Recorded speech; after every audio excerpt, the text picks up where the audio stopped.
It's vacation time, and a husband wants to take his family out to the lake country to enjoy camping and fishing. This is important to him. He's been planning it all year. He's made reservations at a cottage on the lake and arranged to rent a boat, and his sons are really excited about going.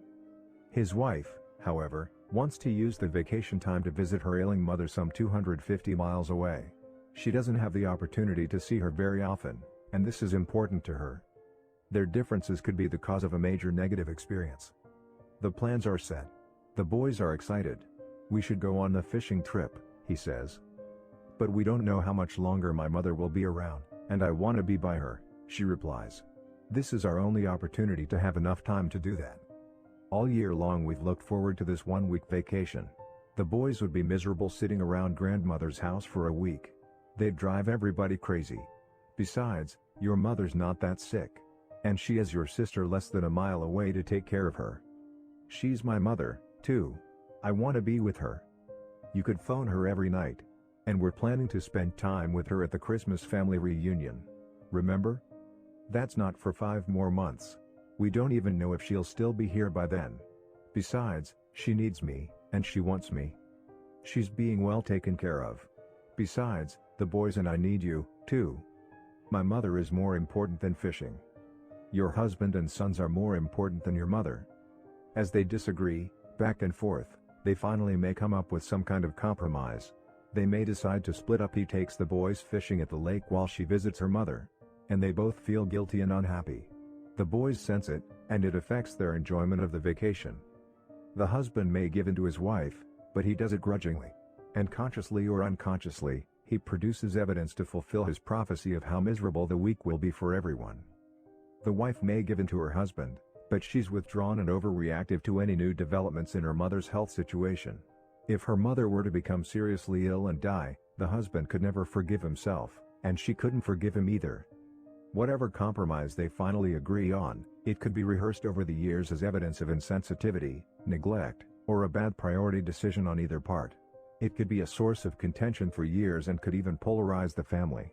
Many marriages that once were beautiful and soft and spontaneous and loving have deteriorated to the level of a hostility through a series of incidents just like this. The husband and wife see the situation differently. And that difference can polarize them, separate them, create wedges in the relationship. Or it can bring them closer together on a higher level. If they have cultivated the habits of effective interdependence, they approach their differences from an entirely different paradigm. Their communication is on a higher level. Because they have a high emotional bank account, they have trust and open communication in their marriage. Because they think win/win, they believe in a third alternative, a solution that is mutually beneficial and is better than what either of them originally proposed. Because they listen empathically and seek first to understand, they create within themselves and between them a comprehensive picture of the values and the concerns that need to be taken into account in making a decision. And the combination of those ingredients, the high emotional bank account, thinking win/win, and seeking first to understand, creates the ideal environment for synergy. Buddhism calls this the middle way. Middle in this sense does not mean compromise, it means higher, like the apex of the triangle. In searching for the middle or higher way, this husband and wife realize that their love, their relationship, is part of their synergy. As they communicate, the husband really, deeply feels his wife's desire, her need to be with her mother. He understands how she wants to relieve her sister, who has had the primary responsibility for their mother's care. He understands that they really don't know how long she will be with them, and that she certainly is more important than fishing. And the wife deeply understands her husband's desire to have the family together and to provide a great experience for the boys. She realizes the investment that has been made in lessons and equipment to prepare for this fishing vacation, and she feels the importance of creating good memories with them. So they pool those desires. And they're not on opposite sides of the problem. They're together on one side, looking at the problem, understanding the needs, and working to create a third alternative that will meet them. "Maybe we could arrange another time within the month for you to visit with your mother," he suggests. "I could take over the home responsibilities for the weekend and arrange for some help at the first of the week so that you could go. I know it's important to you to have that time. Or maybe we could locate a place to camp and fish that would be close to your mother. The area wouldn't be as nice, but we could still be outdoors and meet other needs as well. And the boys wouldn't be climbing the walls. We could even plan some recreational activities with the cousins, aunts, and uncles, which would be an added benefit." They synergize. They communicate back and forth until they come up with a solution they both feel good about.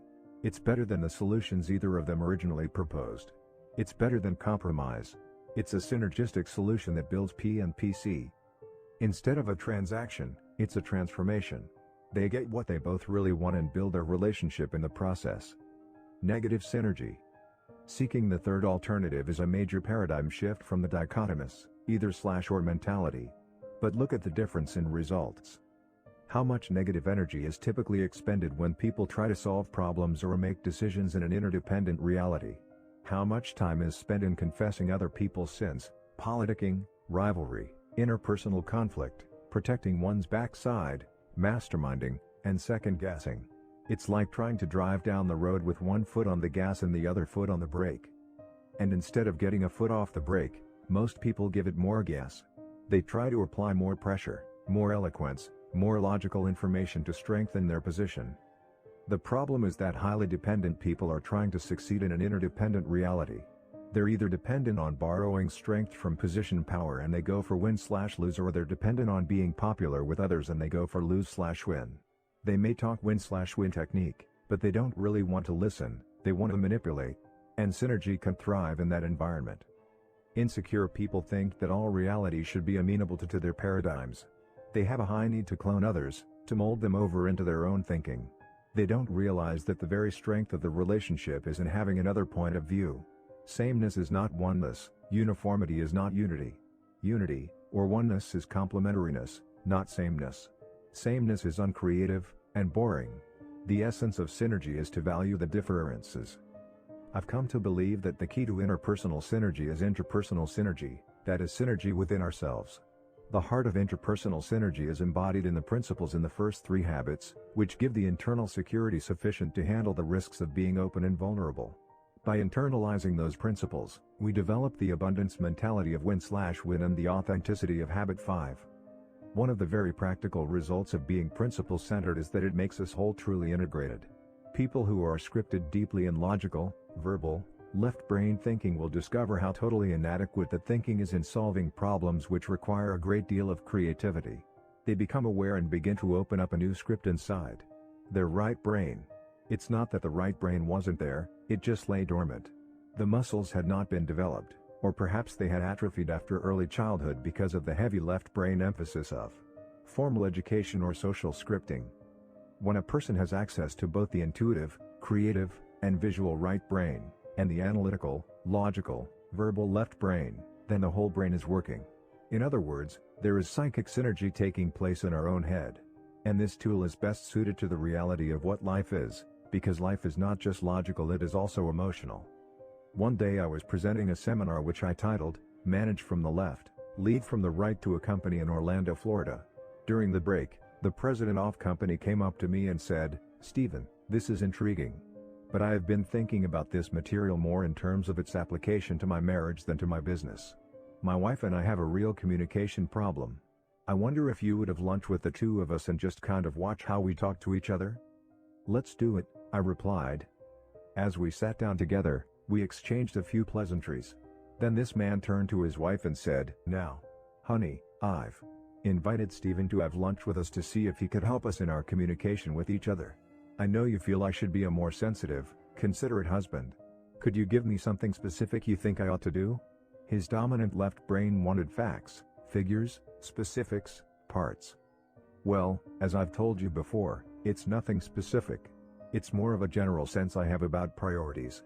Her dominant right brain was dealing with sensing and with the gestalt, the whole, the relationship between the parts. "What do you mean, a general feeling about priorities? What is it you want me to do? Give me something specific I can get a handle on." "Well, it's just a feeling." Her right brain was dealing in images, intuitive feelings. "I just don't think our marriage is as important to you as you tell me it is." "Well, what can I do to make it more important? Give me something concrete and specific to go on." "It's hard to put into words."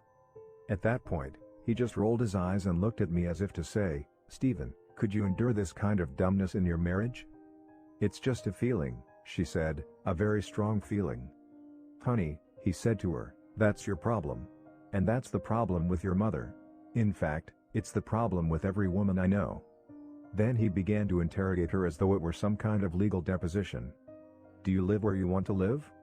"That's not it," she sighed. "That's not it at all." "I know," he replied with a forced patience. "But since you won't tell me exactly what it is, I figure the best way to find out what it is to find out what it is not. Do you live where you want to live?" "I guess." "Honey, Steven's here for just a few minutes to try to help us. Just give a quick yes or no answer. Do you live where you want to live?" "Yes." "Okay. That's settled. Do you have the things you want to have?" "Yes." "All right. Do you do the things you want to do?" This went on for a little while, and I could see I wasn't helping at all. So I intervened and said, "Is this kind of how it goes in your relationship?" "Every day, Steven," he replied. "It's the story of our marriage," she sighed. I looked at the two of them and the thought crossed my mind that they were two half-brained people living together. "Do you have any children?" I asked. "Yes, two." "Really?" I asked incredulously. "How did you do it?" "What do you mean how did we do it?" "You were synergistic," I said. 1 + 1 usually equals 2. But you made 1 + 1 = 4. Now that's synergy. The whole is greater than the sum of the parts.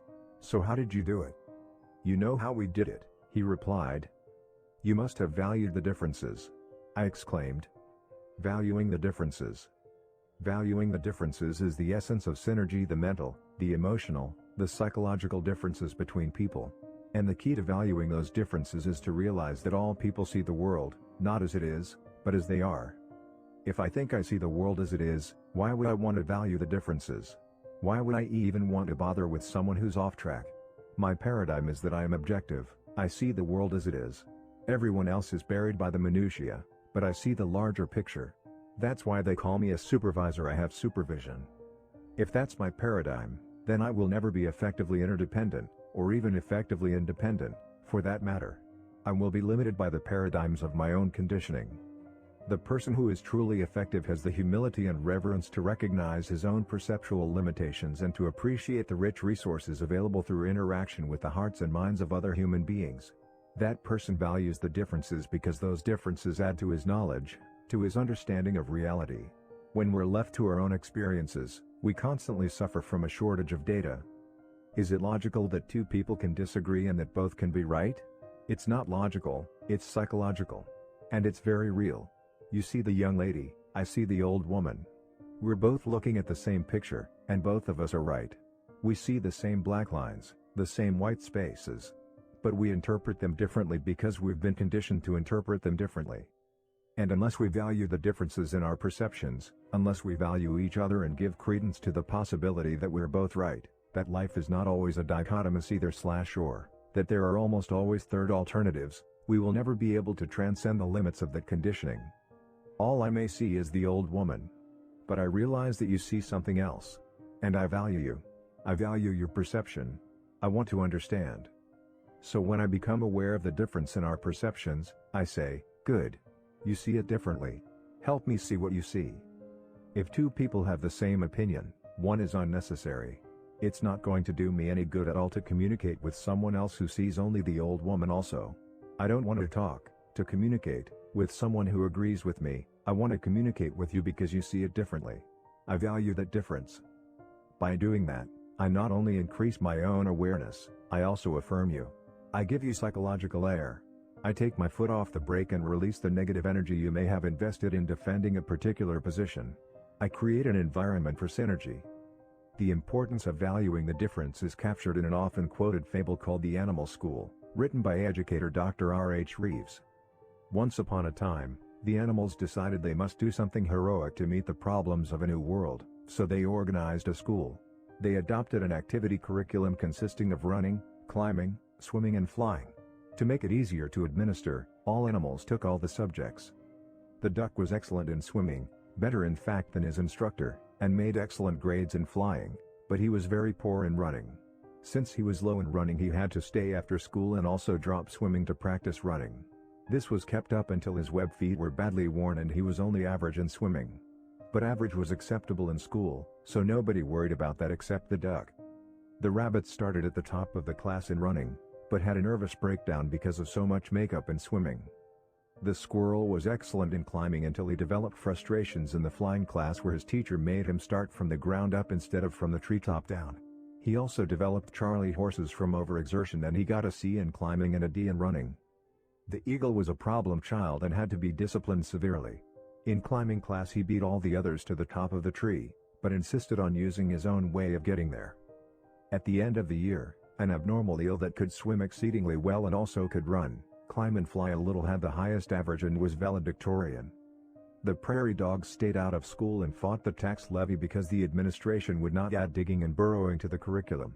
They apprenticed their children to the badger and later joined the groundhogs and gophers to start a successful private school. Force field analysis. In an interdependent situation, synergy is particularly powerful in dealing with negative forces that work against growth and change. Sociologist Kurt Lewin developed a force field analysis model in which he described any current level of performance or being as a state of equilibrium between the driving forces that encourage upward movement and the restraining forces that discourage it. Driving forces generally are positive, reasonable, logical, conscious, and economic. In juxtaposition, restraining forces are often negative, emotional, illogical, unconscious, and social/psychological. Both sets of forces are very real and must be taken into account in dealing with change. In a family, for example, you have a certain climate in the home, a certain level of positive or negative interaction, of feeling safe or unsafe in expressing feelings or talking about concerns, of respect or disrespect in communication among family members. You may really want to change that level. You may want to create a climate that is more positive, more respectful, more open and trusting. Your logical reasons for doing that are the driving forces that act to raise the level. But increasing those driving forces is not enough. Your efforts are opposed by restraining forces, by the competitive spirit between children and the family, by the different scripting of home life you and your spouse have brought to the relationship, by habits that have developed in the family, by work or other demands on your time and energies. Increasing the driving forces may bring results for a while. But as long as the restraining forces are there, it becomes increasingly harder. It's like pushing against a spring. The harder you push, the harder it is to push until the force of the spring suddenly thrusts the level back down. The resulting up and down, yo-yo effect causes you to feel, after several attempts, that people are just the way they are and that it's too difficult to change. But when you introduce synergy, you use the motive of habit 4, the skill of habit 5, and the interaction of habit 6 to work directly on the restraining forces. You create an atmosphere in which it is safe to talk about these forces.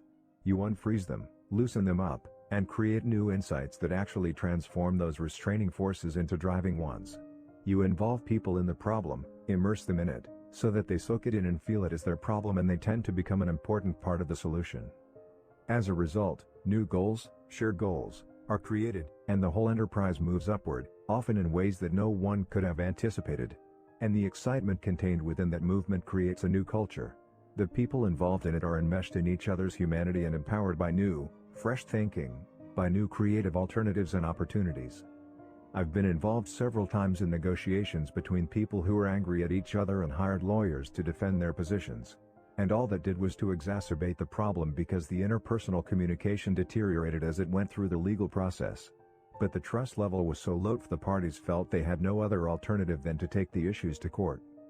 Would you be interested in going for a win/win solution that both parties feel really good about? I would ask.